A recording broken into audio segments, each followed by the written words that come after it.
मुख्यमंत्री जी बैठे हैं आज, बहुत अच्छे हंस भी रहे थे जब आए, हमेशा वैसे हंसते रहते।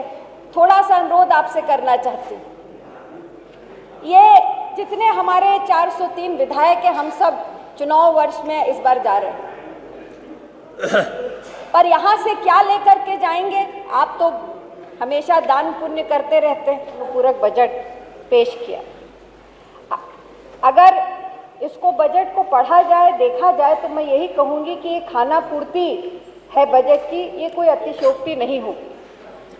अनुपूरक बजट जनहित के लिए होता है अध्यक्ष जी,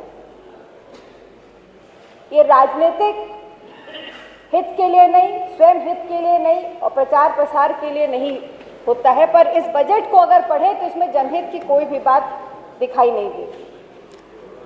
आपकी सरकार के 5 साल का लगभग ये अंतिम सत्र होना चाहिए। यही समय था कि जब आप प्रावधान कर सकते थे जिसका आपने संकल्प किया था, पर उसका कोई भी जिक्र इस बजट में नहीं है। इससे साफ दिखाई देता है कि सरकार की न नीति है और ना ही नियत है। केंद्र सरकार की तरह ये भी एक जुमला है जो इस बजट में लिखा गया। खोखले दावे और हवाई घोषणाओं के अलावा इस बजट में और कुछ भी नहीं। बहुत विस्तार से माननीय नेता ने, हमारे विपक्ष नेता ने इस सारे आंकड़ों के साथ रखा, मैं उनको दोहराना नहीं चाहती। माननीय वित्त मंत्री जी ने अपने बजट भाषण में कहा कि 3000 करोड़ रुपए युवाओं के रोजगार पे खर्च किए जाएंगे। पिछले 4 वर्ष में रोजगार की चाहत में घूम रहे, दर-दर भटक रहे नौजवान को अगर कुछ मिला है तो केवल और केवल पुलिस की लाठियां मिली। हर साल 70 लाख युवाओं को रोजगार देने की बात सरकार ने की थी, रोजगार तो नहीं दे पाई, पर रोजगार जो था भी उसको वो छिन गया। और जब जवाब मांगा गया सरकार को से, तो सरकार ये नहीं बता पाई कि ये जो 4 लाख का रोजगार देने की बात सरकार ने की, जिसका प्रचार प्रसार हो रहा है, वो कहाँ दिया गया, किनको दिया गया, कब दिया गया। कुप्रबंधन पर भाजपा सरकार चरम पर है और कहीं भी हकीकत कुछ और दिखाई देती। मुझे तो उम्मीद थी कि रोजगार तो नहीं दे पाई नौजवानों को, कम से कम बेरोजगारी भत्ता सरकार जरूर देगी, पर भविष्य को अंधकार में डालकर नौजवानों को उनसे ये हक भी सरकार ने छीन लिया। नारी उत्पीड़न की बात करते हैं, प्रदेश में आए दिन महिलाओं के साथ जो अत्याचार की घटनाएं हो रही हैं वो किसी से छिपी नहीं है अध्यक्ष जी। मुझे उम्मीद थी और मैं पुनः अनुरोध करूंगी माननीय मुख्यमंत्री जी से कि इस बजट में नारी उत्पीड़न फंड की घोषणा करी जाए, ताकि उन महिलाओं को, मैं हाथरस गई थी अध्यक्ष जी श्रीमती प्रियंका गांधी जी के साथ, मैंने देखा है उस परिवार का क्या समस्या है। अगर इस नारी उत्पीड़न फंड की घोषणा होगी तो ऐसी महिलाओं, उनके परिवारों को कुछ मदद मिल सकती है। कोरोना काल में सबसे ज्यादा समस्याएं महिलाओं के सामने खड़ी हुई। जिस तरह से एक परिवार को चलाने के लिए, अपनी रसोई को चलाने के लिए, मैं भी एक गृहिणी हूं, सबसे ज्यादा जब बेरोजगारी आई, गरीबी आई, तो महिलाओं को समस्या हुई। 900 रुपए से ऊपर सिलेंडर पहुंच गया, घर का खर्च और चूल्हा जलाना असंभव हो गया। किसानों की बात करते हैं, सरकार को मैंने सोचा था कि ये अंतिम बजट है, कम से कम किसानों के हर तरह के कर्ज को माफ करने की घोषणा सरकार करेगी, पर उसका भी कोई उल्लेख इस बजट में नहीं है। आजादी के बाद सबसे ज्यादा उत्पीड़न अगर किसानों का कभी अपमान हुआ है तो मैं ये दावे के साथ कह सकती हूँ कि इस सरकार में हुआ। केवल और केवल इस अनुपूरक बजट में 66.50 लाख का प्रावधान किसानों के लिए किया गया है, और वो किसान जो बारिश, बाढ़, आवारा पशु के आतंक से, महंगे डीजल से, क्या क्या गिनाऊं अध्यक्ष जी, इन सारी समस्याओं से जूझ रहा है। डीजल और पेट्रोल के दाम बेतहाशा बढ़ गए हैं। आज पेट्रोल 100 रुपए प्रति लीटर और डीजल 90 रुपए के ऊपर पहुंच गया। क्या सरकार सेस टैक्स को घटा नहीं सकती, जिससे आम आदमी को, मध्यम वर्ग को और किसानों को राहत मिल सके। मैं माननीय मुख्यमंत्री जी का ध्यान आकर्षित करना चाहती हूँ आपके माध्यम से। एक बड़ी ही गलत नीति है माननीय मुख्यमंत्री जी। किसी भी किसान, किसी भी जब क्षति पहुँचती है, दैवीय आपदा होती है, कोई क्षति होती, जब तक 50% क्षति नहीं होती है बीमा कंपनी उसको लाभ नहीं देती। ये एक गलत नीति है। बीमा कंपनी तो मुनाफा कमा रही है पर किसान मर रहा है। मेरा आपसे अनुरोध है कि ये एक महत्वपूर्ण विषय है। ये जो कैपिंग है 50% की क्षति की, इस पर आप विचार करें और इसको समाप्त होना आवश्यक है। गन्ना किसानों के लिए 20,000 लाख का प्रावधान किया गया है। 14 दिन में भुगतान की बात की गई थी, 4 साल के ऊपर बीत चुके हैं। कभी आपने छोटे व्यापारियों के बारे में सोचा? सार्वजनिक कोरोना की मार अगर किसी पे पड़ी है तो छोटे व्यापारियों पर। रोजगार बंद हो गए, उनके परिवार भुखमरी की कगार पे पहुंच गए। उद्योग क्षेत्र के लिए इस सरकार ने 1 लाख रुपए का प्रावधान किया है। क्या सरकार दिल पर हाथ रख करके बता सकती है कि अभी तक निवेश की बात तो बहुत करी पर कितना निवेश हुआ?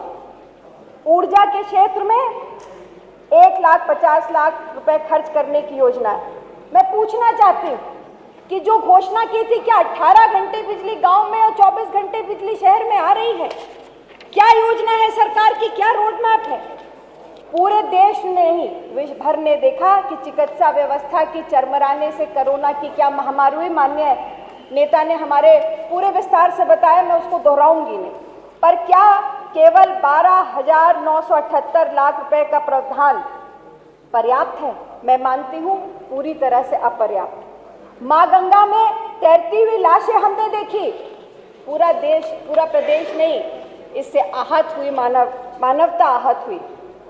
मैं अनुरोध करूंगी कि जिन लोगों की कोरोना से मौत हुई है उन लोगों को 25-25 लाख उनके परिवारों को अनुदान राशि सरकार को देनी चाहिए। मुझे उम्मीद थी कि इस बजट में उसका प्रावधान जरूर होगा।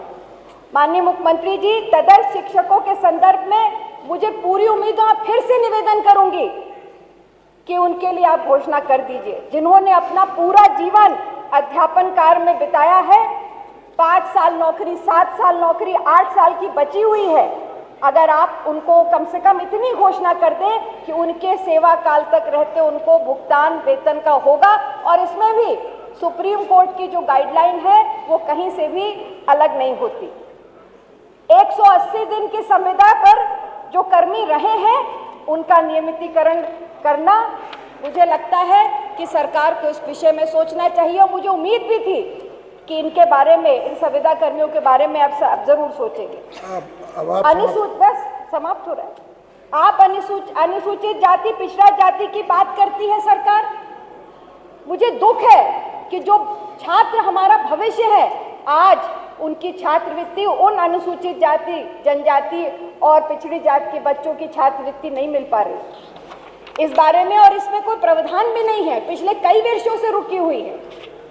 Bundelkhand expressway, Ballia link road expressway, ये बड़ी बड़ी घोषणाएं थी, पर ये पूरी होती 4.5 साल में भी सरकार की योजना नहीं दिखाई दे रही। अंत में बड़ी महत्वाकांक्षी योजनाएं, ये जो सरकार ने घोषणाएं की थी, आखिर ये पूरी क्यों नहीं हो पा रही? माननीय अध्यक्ष जी, योजनाओं को पूरा करने के लिए दृढ़ इच्छा शक्ति की जरूरत होती है, जो इस सरकार में दिखाई नहीं देती। प्रिंट मीडिया हो या इलेक्ट्रॉनिक मीडिया हो, देश में समाचार क्रांति, पत्रकारिता से जुड़े लोगों की संख्या दिन पे दिन बढ़ती चली जा रही। कांग्रेस पार्टी की सरकार जब थी तो उन्होंने पत्रकारपुरम की स्थापना की थी। इसी तरह इस सरकार को भी नए पत्रकारपुरम की घोषणा करनी चाहिए और इसको इस बजट में रखना चाहिए, मुझे उम्मीद भी थी।